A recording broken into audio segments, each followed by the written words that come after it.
The grandfather clock in the hall was the only thing in the Vance residence that dared to speak the truth. Its solemn rhythmic tick was a constant measure of the moments being lost, of a life being spent in a beautiful, silent prison. Here in the grand dining room, even the air seemed heavy, weighted down by the scent of beeswax and 13 years of unspoken words. Serafina smoothed the linen napkin in her lap, a small, pointless gesture of order in a world that felt profoundly askew. Opposite her, at the far end of a continent of polished mahogany, sat her husband. George was, by all accounts, a masterpiece of a man. At 49, his hair was a distinguished silver at the temples, his suit was impeccably tailored, and his reputation in the city was as solid as the gold in the Bank of England. To the world, they were the perfect couple, in the perfect house. It was a masterful illusion. She decided to brave the silence, her voice a soft, pleasant sound designed to glide over it without disturbing it. The Thornsbys sent an invitation to their son's christening. George did not look up from his plate. I trust you sent our regrets. A screaming infant in a cold church is hardly a worthy way to spend a Sunday. The lie was smooth, reflexive. Of course. For years, she had navigated his moods like a ship's captain in a treacherous strait. His cruelty was rarely overt. It was a thing of 1,000 subtle cuts. He would praise the dinner she'd planned by remarking how much more flavor the cook seemed to muster these days, or compliment her gown by noting how clever the dressmaker was to disguise a woman's changing figure. Tonight, he laid his fork down and finally bestowed upon her the full weight of his attention. A smile touched his lips, but as always, it was a cold, architectural thing that never reached the cool grey of his eyes. That colour is quite becoming on you, my dear. It reminds me of a dress you wore when we were first engaged. It brings a bit of life back to your face. The compliment and the insult were delivered in the same breath. Her own smile, her shield, and her surrender came to her lips. Be careful, George. A few more wrinkles have appeared on your own handsome face. I should hate for you to be reminded of your own age. She saw the flicker of annoyance in his eyes before he masked it. He did not like to be reminded. The illusion of youth is a battle, Serafina. I simply expect my soldiers to fight as hard as I do. He pushed his chair back, the sound scraping against the quiet, and left the room without another word. She was alone with the half-eaten meal and the loud, truthful ticking of the clock in the hall. She closed her eyes, and the mask of the serene, smiling Mrs. Vance fell away. In its place was a woman of 44, trapped in a gilded cage, who was beginning to fear that she had entirely forgotten how to fly. The silence he left behind was heavier than his presence had been, filled with the crushing weight of her own profound and suffocating loneliness. A few evenings later, Serafina found a rare moment of solace in the library. A fire crackled in the grand marble fireplace, and she was lost in a book of poetry, the words a balm on her frayed nerves. For a fleeting moment, she felt a whisper of her younger self, the girl who believed in the power and beauty of a well-turned phrase.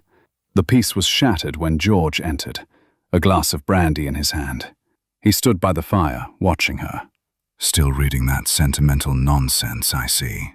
I would have thought you'd have outgrown such frivolities by now. It was not his cruelest remark, not by a long measure, but it was, perhaps, his most wounding. He was not attacking her appearance, but the last refuge of her mind, the small, private world of her thoughts. Something inside her, worn thin by years of such dismissals, finally snapped. The book of poetry slipped from her fingers, landing with a soft thud on the Persian rug. She looked at him, her eyes shimmering with a sudden, raw emotion he had not seen in a decade. My frivolities, as you call them, are all I have left. George seemed taken aback, annoyed by this unexpected breach of their silent contract. What on earth are you talking about? It was too late. The dam of her composure had broken, and the words came spilling out, a torrent of long-suppressed pain. She rose from her chair and stood before him, a supplicant. This life, George, this silence, I cannot bear it another day. If you cannot love me, then for the love of God, release me. I am begging you. She looked at him, her face a canvas of heartbreak, her final plea a ragged whisper. Divorce me.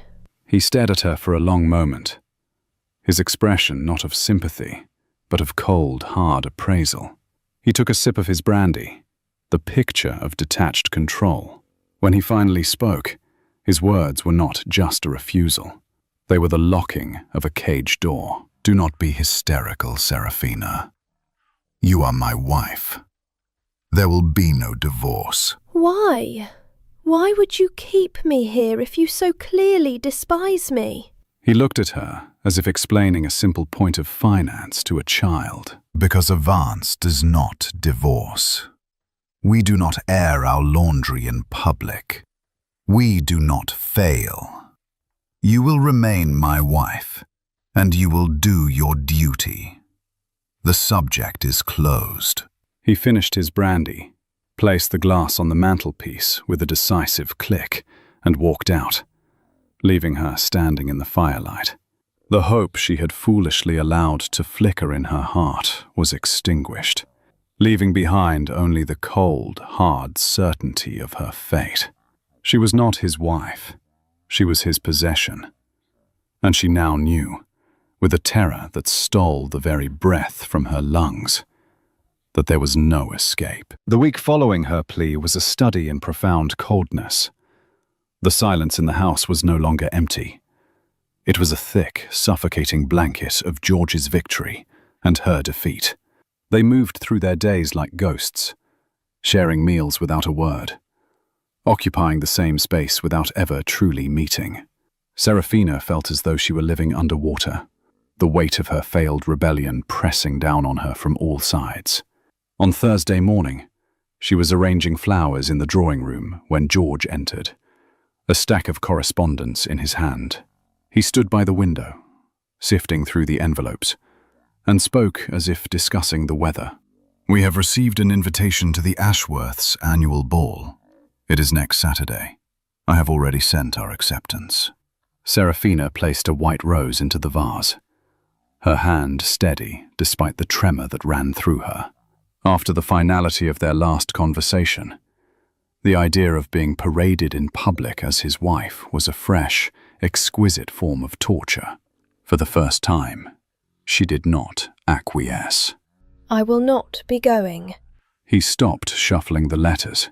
He turned his head slowly, fixing her with a look of mild, dangerous surprise. I beg your pardon. She took a steadying breath before answering. I am unwell. I will not be attending the ball, George. He set the letters down on a polished table and walked toward her. He did not raise his voice. He never raised his voice. That was not his way. He spoke, his voice dangerously soft. You are my wife, Serafina. You have duties.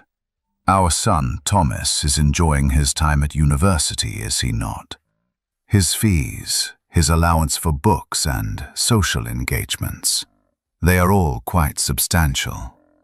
It would be a shame if his mother's sudden illness were to necessitate a tightening of the family budget. The threat was vile, elegant, and brutally effective. It was aimed directly at her heart. The thought of Thomas suffering because of her defiance was unbearable. The fight went out of her in an instant, leaving her hollow and defeated. She had no move left to make. He owned her. On the night of the ball, her maid, a young girl named Sarah, helped her dress. The gown was a magnificent creation of emerald silk, a dress that had once, foolishly, given her hope. Now it felt like a costume for a condemned woman.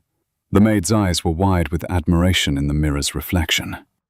You look like a queen, ma'am. Serafina looked at the woman in the mirror. Her hair perfectly coiffed, pearls gleaming at her throat, her body encased in shimmering silk, and felt nothing. She was a doll, painted and dressed for display.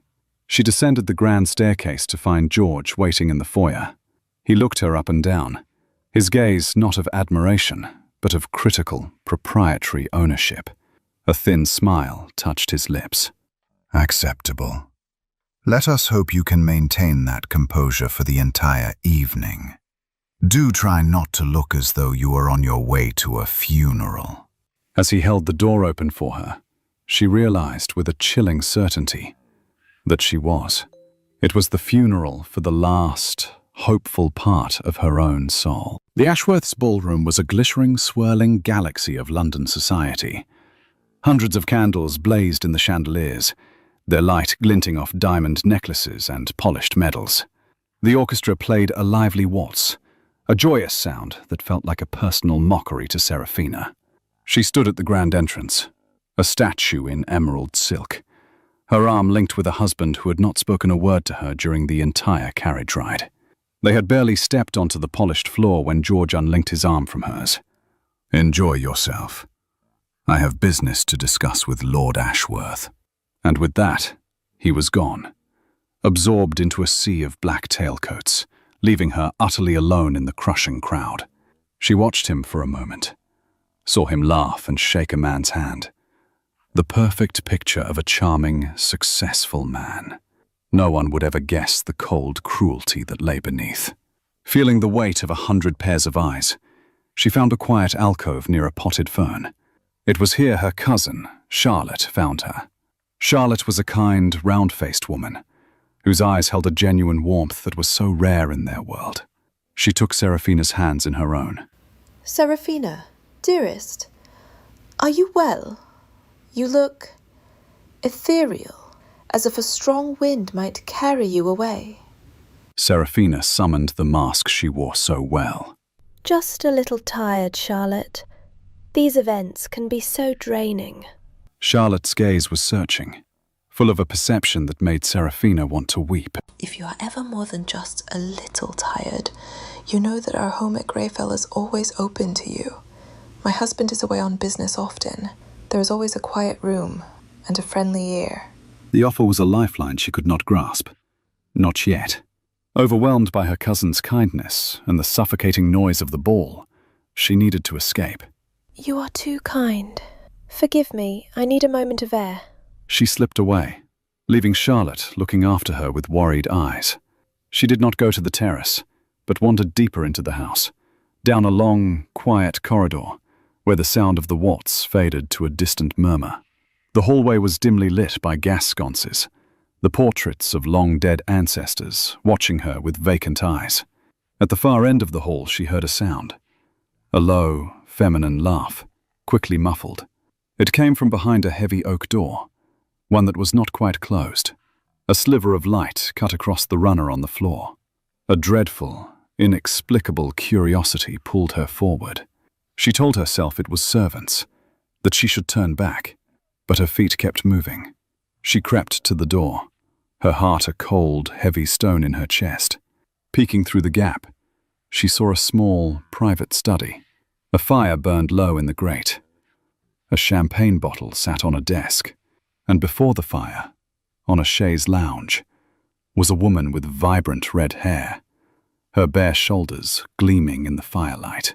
Standing over her, his back to the door, was a man in a familiar black tailcoat, his hand caressing the woman's neck.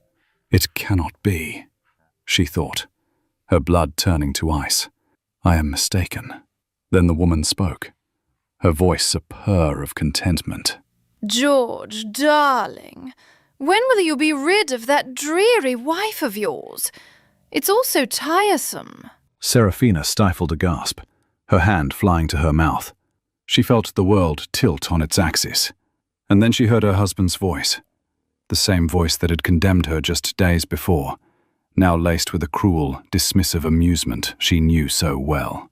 Patience, my sweet. A tired horse must eventually be put out to pasture. The words struck her with the force of a physical blow. Tired horse. Dreary wife. It was all true. She was not a prisoner. She was an obstacle, an inconvenience to be managed until she could be discarded.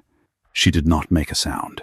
She simply backed away from the door and fled, a blur of emerald silk and pale horror disappearing through the French doors. The knowledge of her husband's betrayal was a physical poison, and she had to get it out. Had to find air that wasn't thick with deceit. Her movements were swift and silent as she pushed through another large wooden door and ran into the cold, dark mercy of the night. She did not stop until she reached the far end of the manicured gardens, collapsing onto a stone bench in a secluded alcove of hedges, blessedly hidden from the house. The music was a faint, muffled pulse, a world away. Here, the only sounds were her own ragged breaths and the rustle of leaves in the night wind. She would not cry. She would not give them the satisfaction of tears. She tilted her head back, her face to the vast, star-dusted sky. A desperate, silent plea, as if gravity alone could hold back the flood of grief that threatened to drown her.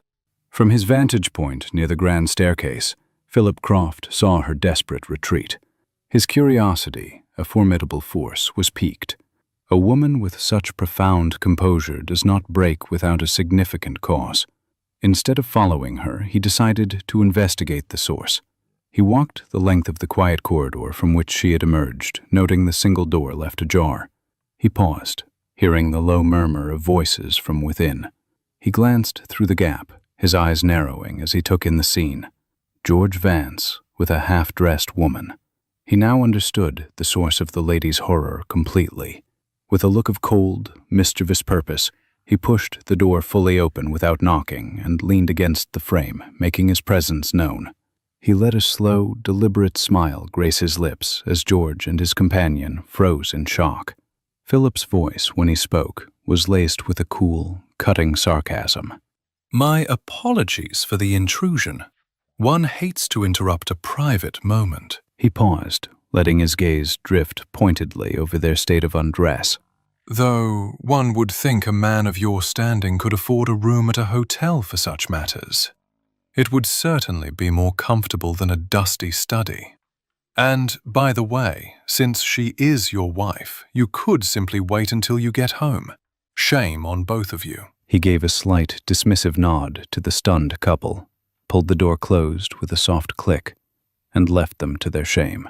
His expression hardened as he turned and headed to the path the emerald gown went. A crunch of gravel on the path behind her made her stiffen. A shadow detached itself from the deeper shadows of a yew tree. It was the man from the party, Philip Croft. His voice was low and masculine, startlingly close. "I would come and sit next to you. But what will they say tomorrow if a man who is not her husband sits with her in the dark alone? And so, I will not sit. I will stand." He walked closer, his presence a solid, comforting warmth in the chill air. He did not crowd her, but stood a respectful distance away. "The stars are often better company than the people indoors. They ask for nothing, and they keep their secrets." She remained silent, her throat tight with unshed tears, her entire body a rigid line of control. "I saw you run, and I saw why." He paused, and his next question was not an accusation, but a simple, sad confirmation. "Is he your husband?" The silence that answered him was heavy and absolute. He did not press her. Instead, he seemed to be speaking to the night itself. His words a soothing balm intended only for her. There is a line from the bard. "Give sorrow words. The grief that does not speak knits up the o'erwrought heart and bids it break. There is no shame in the breaking, madam, only in the thing that caused it." He turned his head slightly, his gaze finally falling upon her. He spoke to her not as a weeping woman, but as a warrior. To endure such a wound and still be standing, that is a strength most soldiers do not possess. He was giving her back the dignity her husband had just stolen. She felt something inside her, a knot of shame she hadn't even realized was there, begin to loosen. For several long moments, they stood in that shared silence. Finally, he stirred. I have intruded on your solitude long enough. My name is Philip Croft. He turned, as if to walk away. The thought of being alone again with this monstrous new reality was suddenly unbearable. A sound, small and cracked, escaped her lips. I am Seraphina. He stopped dead. Slowly, he turned back to face her. The darkness hid his expression, but she could feel the weight of his attention. Respectful and absolute.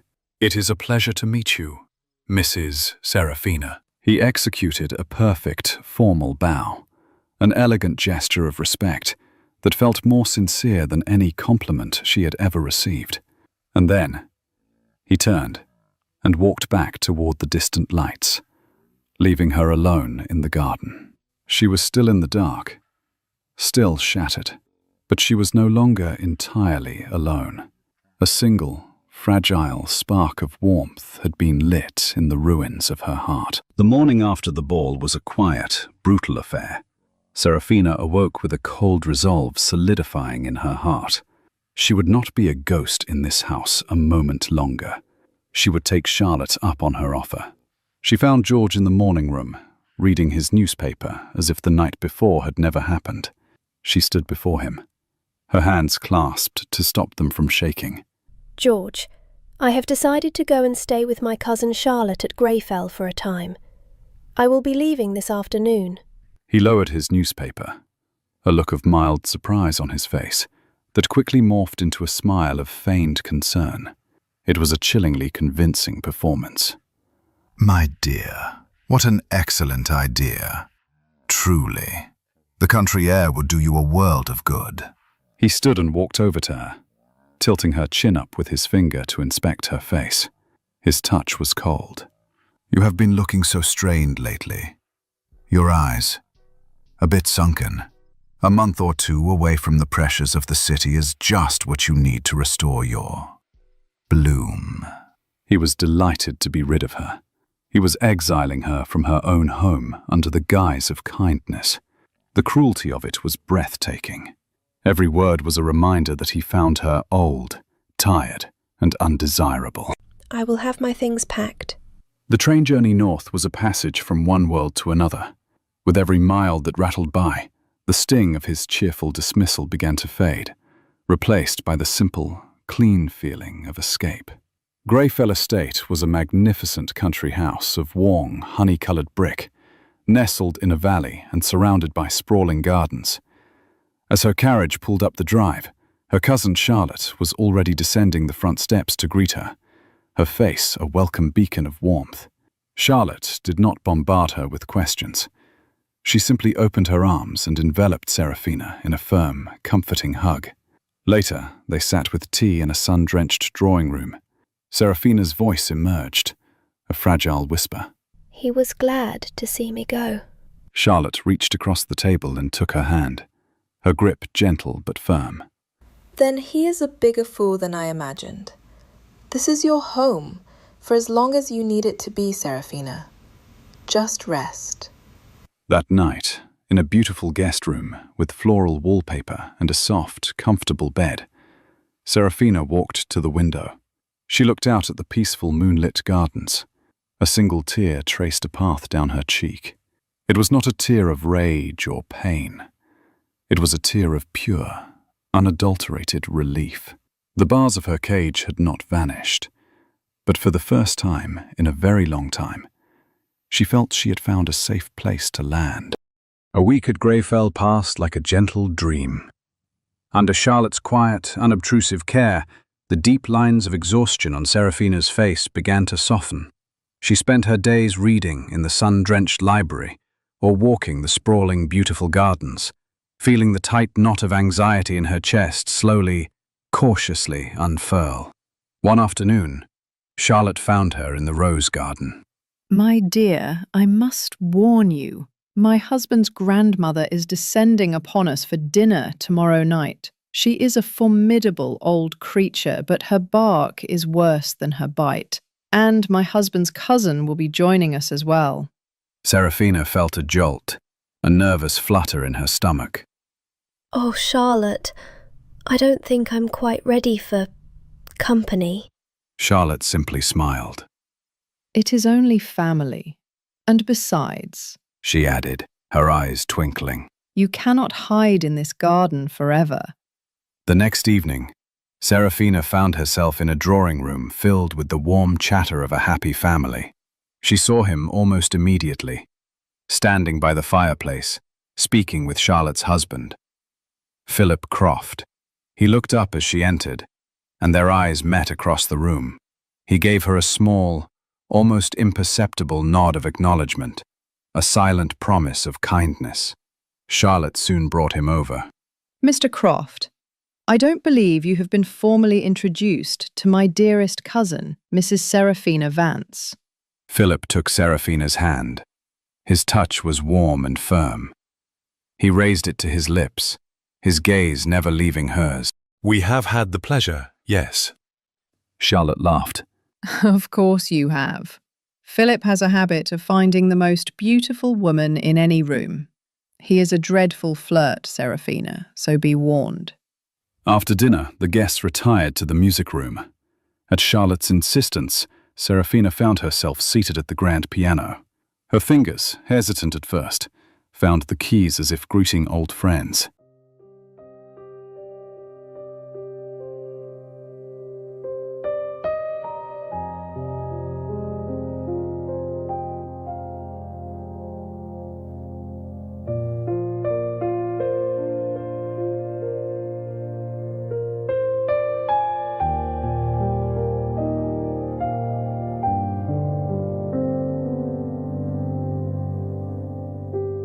She did not play a lively waltz or a complex sonata. Instead, a melody began to fill the room. A piece that felt like it was being composed in the moment, born of a deep and quiet sorrow. It spoke of heartbreak, yes, but also of a resilient dignity. It was the sound of a beautiful thing locked away in the dark, a tune of a walled garden waiting for the sun. When the final soft chord faded into silence, the room was still. Tears shimmered in the eyes of the ladies, but it was Philip's gaze that held hers. His eyes filled with a profound, aching understanding that went far beyond pity. For the rest of the evening, a change had come over her. Buoyed by the music and the genuine compliments, she found herself smiling, then laughing at a story Charlotte's husband told. It was a foreign, wonderful sound. She felt alive. As the guests were preparing to leave, Philip found her near the doorway. Your music was exquisite, Mrs. Vance. It told a story more profound than any words. She felt a blush rise to her cheeks, a feeling she thought long dead. Thank you, Mr. Croft. He held her gaze for a long moment, a look of deep, almost sorrowful admiration on his face. I just don't understand why I was not that lucky man. He gave her a final, respectful nod and was gone, leaving Serafina standing there, with his words echoing in the air, her heart beating with a rhythm she had nearly forgotten it possessed. The weeks following the dinner party unfolded in a rhythm of quiet healing. News from London was sparse. A cold, formal letter from George's solicitor arrived, acknowledging Serafina's change of residence and stating that an allowance would be deposited for her expenses. There was no mention of divorce. It was a clear message. He was allowing her this exile, but she was still his wife. She was still in the cage, just a larger, prettier one. Philip Croft, however, seemed determined to make her forget the bars. He began to visit Greyfell with a practiced regularity that was too charming to be called an intrusion. He never came for her, not explicitly. He would arrive with a new book on engineering for Charlotte's husband, or a box of rare tea for the formidable grandmother. But his visits always seemed to coincide with the hour Serafina took her tea in the drawing room. One afternoon, he arrived with a portfolio of architectural drawings. He spoke to Charlotte's husband, Frederick, but his questions were aimed at Serafina. We are debating the design for a new public library. Frederick believes it should be formidable and classical. I argue it should be filled with light.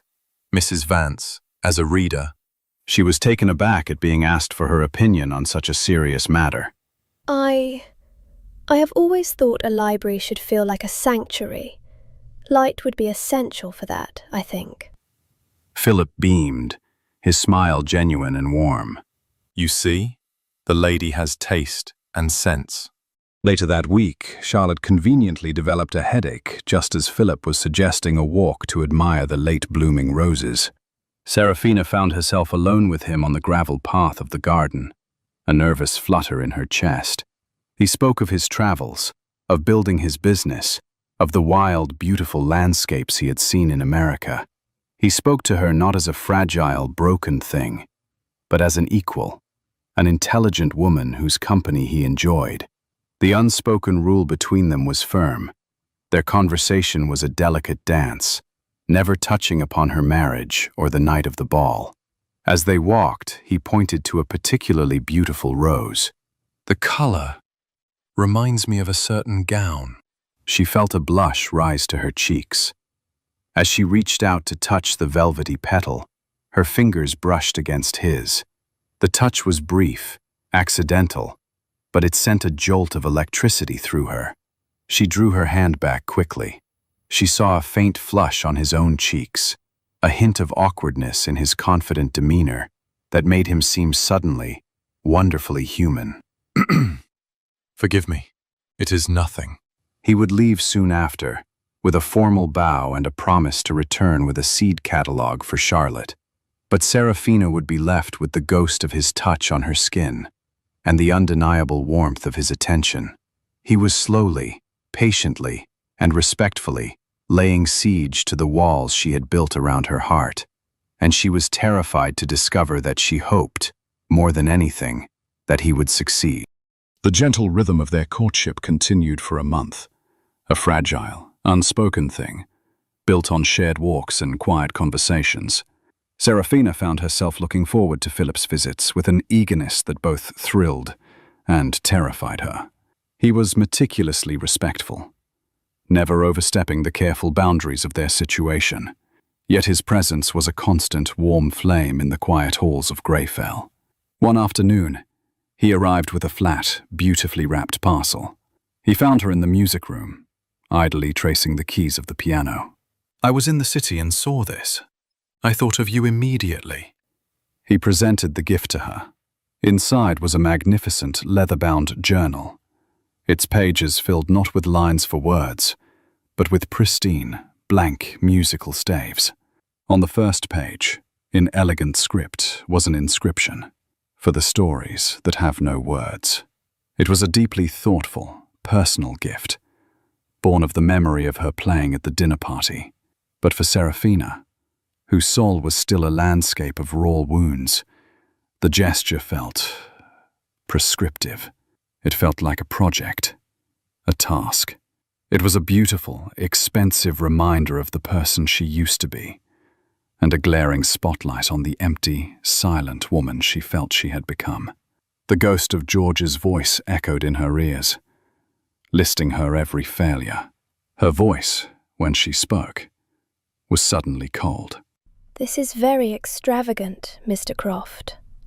He seemed taken aback by her tone, his smile faltering.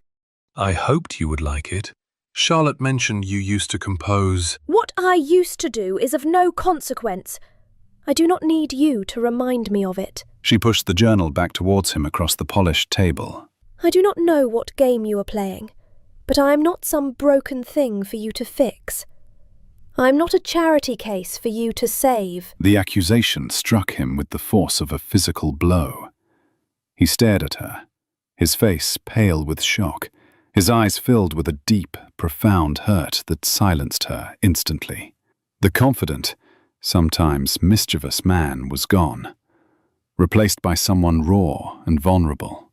A charity case? He shook his head, a look of disbelief on his face. He spoke, and for the first time, she heard the sound of a heart breaking in his voice.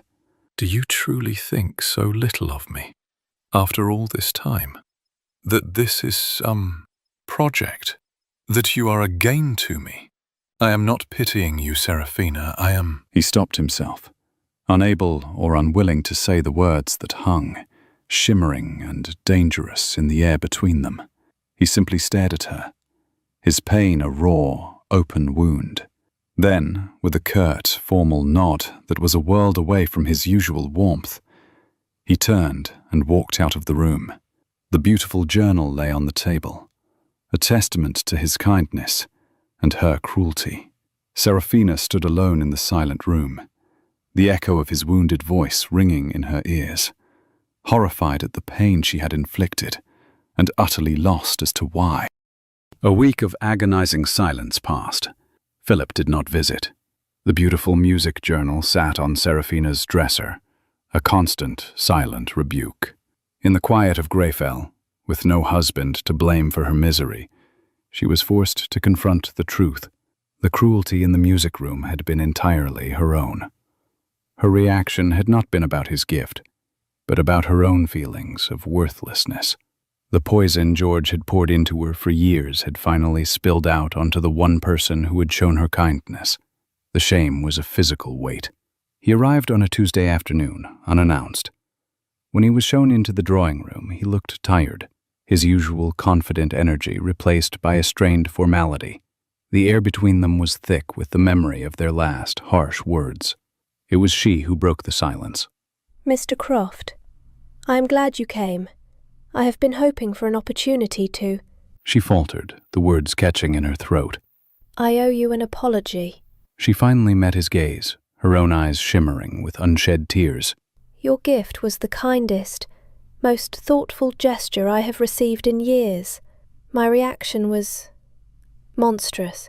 It had nothing to do with you, and everything to do with a brokenness inside of me that I did not know how to name. I am so very sorry for the pain I caused you. He listened, his expression softening. He walked over to the window, looking out at the gardens for a long moment before turning back to her. Have you ever felt lost, Serafina? The question was so unexpected, so intimate, that it took her breath away. He continued, his voice barely above a whisper.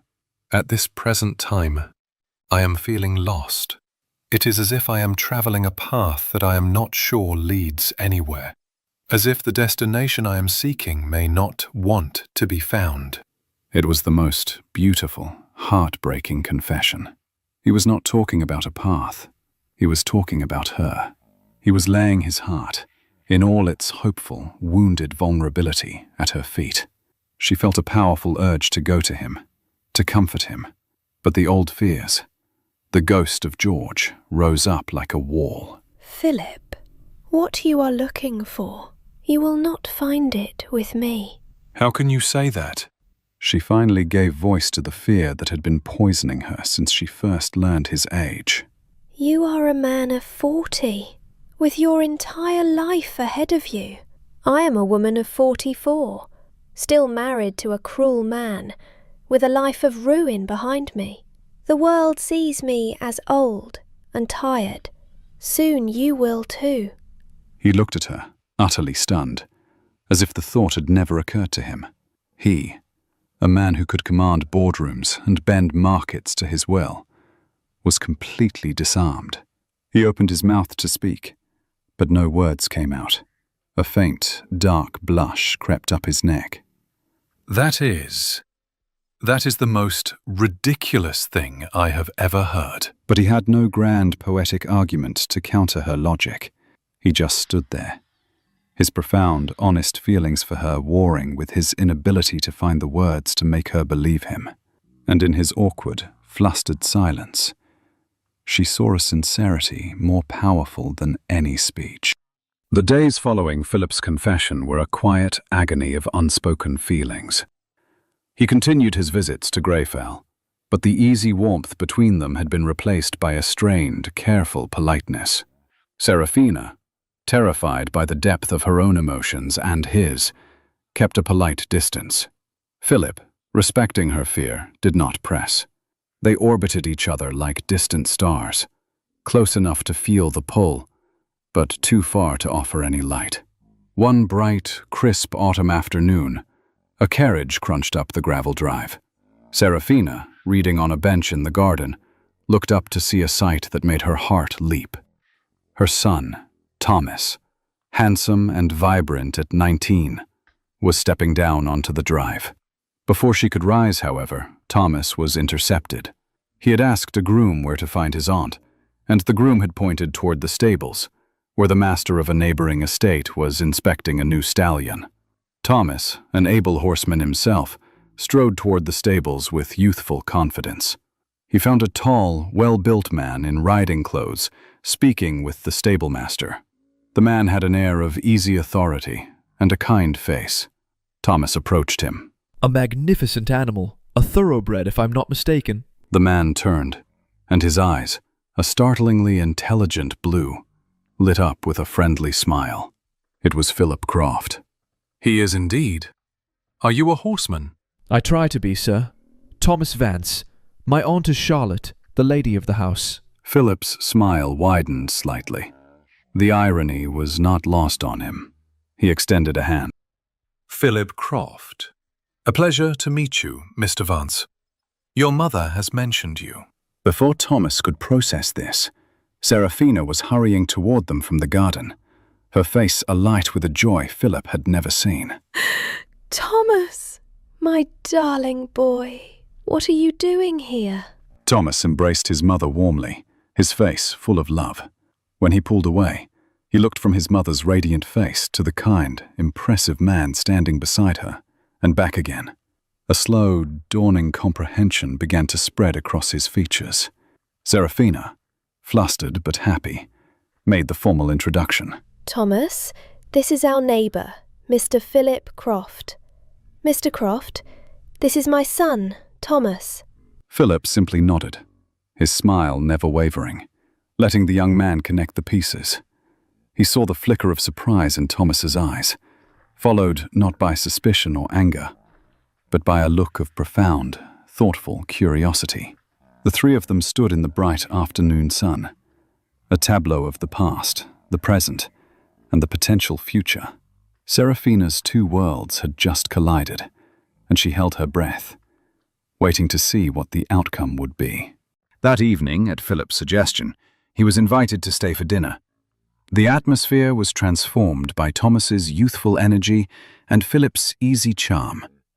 For the first time, Seraphina found herself at a dinner table that was filled not with suffocating silence, but with laughter and lively conversation. Thomas watched his mother throughout the meal. He saw the way her eyes lit up when Philip spoke, the genuine, unburdened smile that graced her lips. A smile he realized with a pang that he had not seen in years. He saw the profound respect in Philip's gaze whenever he looked at her. He contrasted this vibrant, living woman with the sad, quiet ghost who haunted the hallways of their London home. And in that moment, he understood everything. The next morning, he found his mother alone in the garden. Mother, may I speak with you? They walked together along the gravel path, the autumn leaves crunching under their feet. Are you happy here? At Greyfell? She looked at her son, at the fine young man he had become, and decided he deserved the truth. I feel lighter here, Thomas. I can breathe. He stopped and turned to face her, his young face serious and full of a love that was fierce and protective. I have seen you for years, Mother. So has Eleanor. We saw the smiles that didn't reach your eyes. We saw you trying to hold the family together, while you were quietly falling apart. Tears welled in her eyes. I did it for you, to keep the family whole. Thomas shook his head, his own eyes glistening. We do not want a family that is held together by our mother's misery. Your happiness is more important than an illusion. You deserve to be happy. You deserve a man who looks at you the way Mr. Croft does. His words were a gift, a release from the guilt she had carried for so long. He was giving her permission to choose herself. She hugged him tightly, a long, tearful embrace of gratitude. Later that day, as if on a coordinated assault, Charlotte found her in the library. She got straight to the point, Thomas tells me you are letting a silly thing like age stand in your way. Serafina, listen to me. 4 years is nothing. A lifetime of misery is everything. Do not let the ghost of that wretched man poison a second chance at happiness. Serafina sat there for a long time after Charlotte had left, the words of her 2 allies echoing in her heart. For years she had fought to keep her family together. Now, the very children she sought to protect were telling her to let go. They were telling her to be brave. The walls she had built around her heart, the ones made of duty and fear, and the belief that she was not worthy of love, began to crumble. A new, terrifying resolve began to take in their place. The resolve to fight not for Anne, but for herself. The newfound resolve in Serafina's heart was a fragile, tender thing. Bolstered by her son and her cousin, she began to contemplate the unthinkable, a life of her own. She spent her days walking the grounds of Greyfell, gathering the strength she would need to one day fight for her freedom. She did not need to. The fight came to her. A letter arrived one morning on a silver tray, bearing the seal of a London solicitor unknown to her. With trembling fingers, she opened it in the privacy of her room. The language was cold, legal, and brutally efficient. It informed her that her husband, Mr. George Vance, had filed a petition with Parliament for a divorce. The grounds, it stated, were her desertion of the marital home. Serafina read the letter twice, then a third time, the words blurring. Freedom. It was here, the one thing she had begged for, the one thing she was preparing to battle for, had been handed to her on a sheet of paper. A wave of dizzying relief washed over her, so potent it made her sit down. The cage door had swung open, but as the initial shock subsided, a bitter metallic taste filled her mouth. She knew George. He had not done this for her. He had not had a change of heart. His unbreakable rule against divorce had been broken, but not by her pleas or her pain. It had been broken by the demands of his mistress. She was not being released. She was being discarded. Her freedom was nothing more than a byproduct of his own selfish convenience. The victory felt hollow, a final, stinging humiliation. He said nothing more. He did not need to.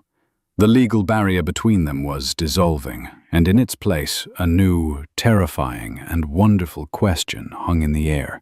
What now? For the first time, Serafina felt she might just be strong enough to answer it.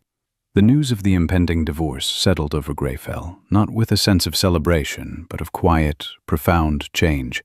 Philip, with infinite tact, gave Serafina the space she needed, his visits becoming less frequent, but his presence a constant, reassuring promise in the background. The final decision, he knew, had to be hers alone. Serafina spent hours walking the wind-swept hills above the estate, the wild, open landscape a mirror for the tumultuous territory of her own heart. The ghost of George was a constant companion, his voice a venomous whisper in her ear. Tired horse, dreary wife, ugly. She would be free of him legally, but could she ever be free of the damage he had wrought? The love Philip offered was a beacon of impossible warmth and light, but to accept it felt like stepping off a cliff.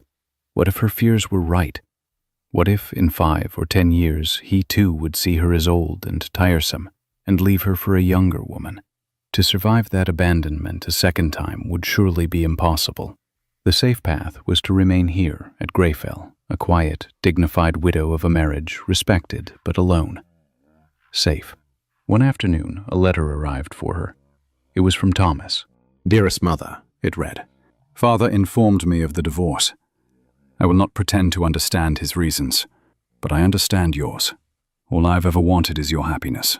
You have spent your entire life in service to others. To Father, to Eleanor, and to me. I hope you will now choose to be in service to yourself. Choose joy, Mother, whatever that may look like. I will be proud of you, always." She folded the letter, tears blurring her vision. Her son's words were the final key, unlocking the last bolt on her cage. The cage wasn't George. It wasn't her age or her past. It was her own fear. For 13 years she had lived a half-life, a quiet, grey existence of pleasing a man who could not be pleased. Philip was offering her a life in full, vibrant colour, a life of laughter and music and respect. It was a risk. Love was always a risk. But she realised, standing on that hill with the wind in her hair, that a safe life in the grey was no life at all. She walked back to the house, her steps firm and full of a purpose she had never felt before. She sat at the writing desk in her room, took out a fresh sheet of paper, and dipped the pen in ink. Her hand did not tremble. Her note was short and simple. "Mr. Croft, would you do me the honour of walking with me in the garden this afternoon? Yours, Seraphina." She sealed the envelope and handed it to a footman to be delivered to the neighbouring estate. As she watched him go, a profound sense of peace settled over her. She was no longer a passive woman to whom life happened. She was choosing her path. She was choosing hope over fear. She was choosing joy. He arrived within the hour. Seraphina met him at the door, and for the first time she did not look away. He held her note in his hand, his expression a mixture of hope and cautious uncertainty. They walked into the garden, the late afternoon sun casting long shadows across the lawn.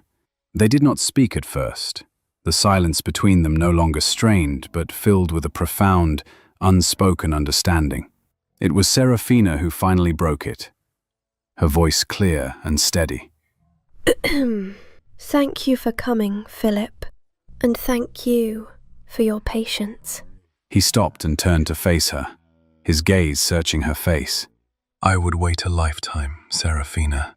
He led her to the stone bench in the secluded alcove, the very place he had first found her, broken and weeping in the dark. Now, in the warm light of the setting sun, he took both of her hands in his.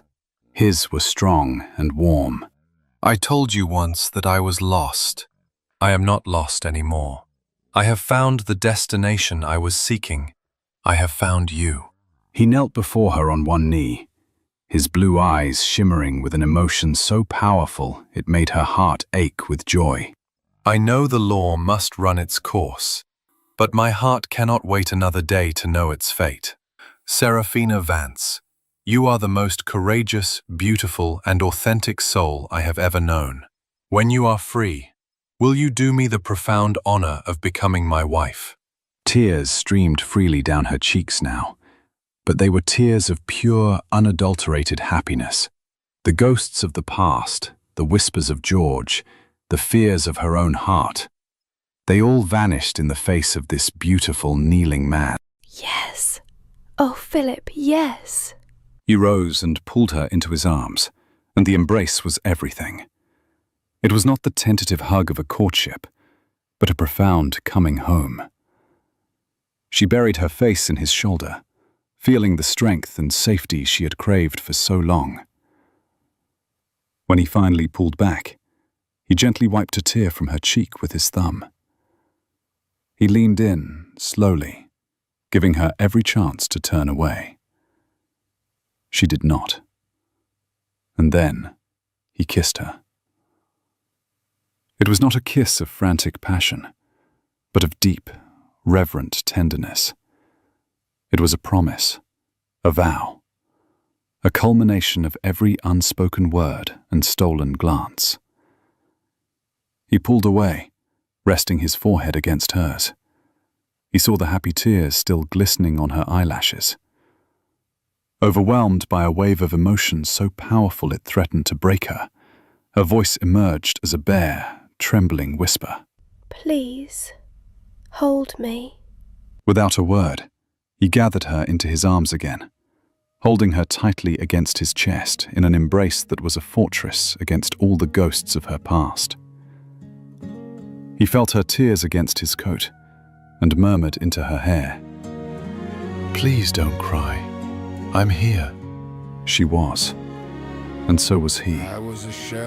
Standing in the garden at the end of a long and brutal war, Seraphina was no longer a tired horse or a dreary wife. She was a cherished woman, held in the arms of a great and boundless love. Finally home. You couldn't see the fire you thought it ceased to be. Every tear you tried to hide, I gathered them and held inside. Just hold me until I believe that this love is real, not a fragile dream. Your arms remind me I'm still alive. You saved my heart, you kept it beating tonight. Just hold me. You frighten me with how you care. Your love's a storm, it fills the air. I never knew such fierce embrace. It shakes the sorrow from its place. I'll never let your spirit fall. I'll be the strength to break these walls. I love you more than years can steal. I'll show you pain can learn to heal. Just hold me until I believe that this love is real, not a fragile dream. Your arms remind me I'm still alive. You saved my heart, you kept it beating tonight. Just hold me. If not for you, I'd fade away, a broken heart, an empty grave. But your voice pulled me from despair.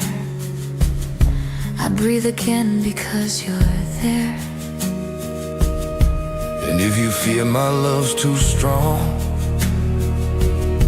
then let me prove you can belong. In every breath, in every sigh, you are the reason I survive. Just hold me until I believe that this love is real, not a fragile dream. Your arms remind me I'm still alive. You saved my heart, you kept it beating tonight. Just hold me, you're not alone, I'll stay through the night. Your love is a fire, it burns too bright. And let it burn, let it heal the scars. I'm terrified, but here you are. The years of silence fall away. You teach my heart it's safe to stay. And though your love feels like a tide, I'll let it carry me tonight. You've suffered more than words can show, but from the ashes roses grow. If you are willing, take my hand. I'll love you till I cannot stand. Just hold me until I believe that this love is real, not a fragile dream. Your arms remind me I'm still alive. You saved my heart, you kept it beating tonight. Just hold me if I should wake and find you gone. The night would steal the fragile dawn, but with your heartbeat close to mine, I know this love will stand through time. So hold me closer, do not part. You've given breath back to my heart, and in your arms I finally see love was waiting here for me. Just hold me until I believe that this love is real, not a fragile dream. Your arms remind me I'm still alive. You saved my heart, you kept it beating tonight. Just hold me